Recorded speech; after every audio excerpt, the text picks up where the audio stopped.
So I hear questions like this time and time again. How did the church end up where it's all about the pastor standing on stage preaching a message? Why are we not leaning more into biblical communities and in engaging and embracing this idea of more relational community? How did we end up in this position where the pastors are orating, talking on stage behind a pulpit, doing all of the teaching and de-emphasizing the power and the potential of community?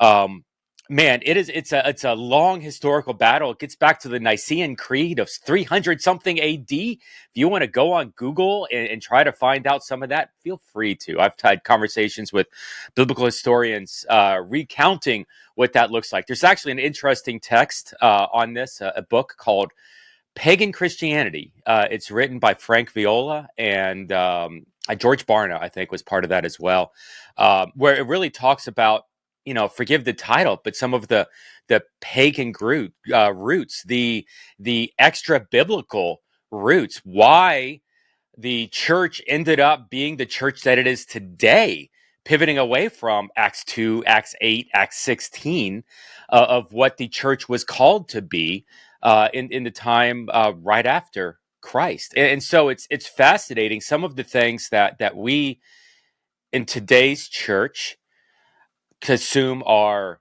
biblical, are grounded in scripture. Well, really, they're extra biblical. Now, that doesn't necessarily mean they're bad, but it means that it's outside of scripture. And if it's outside of scripture, then it's opinion.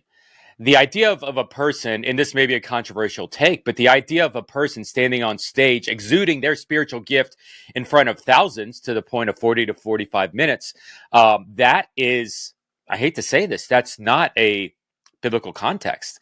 Yes, there are times where people would stand on stage or stand in the market square in the circle and preach the message, to preach the word. That was not something that happened every Sunday at 9 a.m. Eastern. I'm in Eastern. That's why the Eastern's relevant there. So it's not something that we see all the time in Scripture to the level that we do now.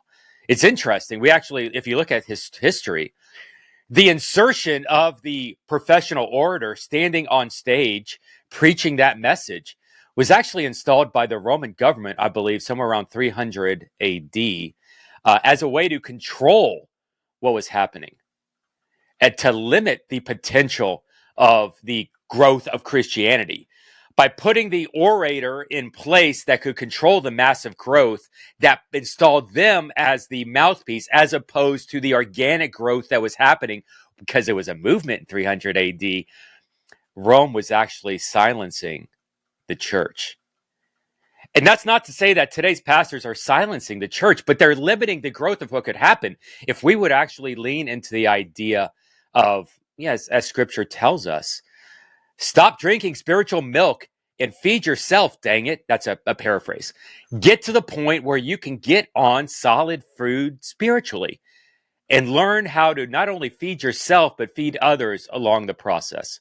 Yes, Pastor, your sermon is incredible, but we could have so much power, so much potential, so much more reach, so much more movement for Christ at a global level if we stopped having one person standing behind the stage, behind a pulpit, on a stage, exuding their spiritual gift in front of thousands.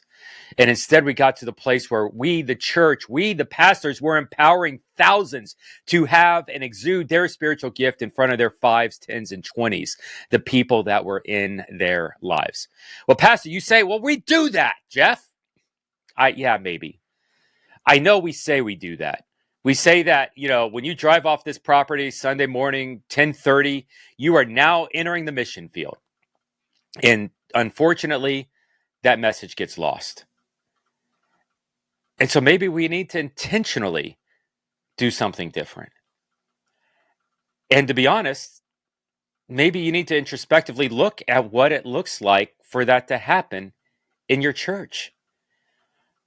The reality is that evangelism on that Sunday morning service, your service, your church may be the exception to the rule, but as a general rule, the power of the evangelism in service is decreasing. The effectiveness of it is decreasing.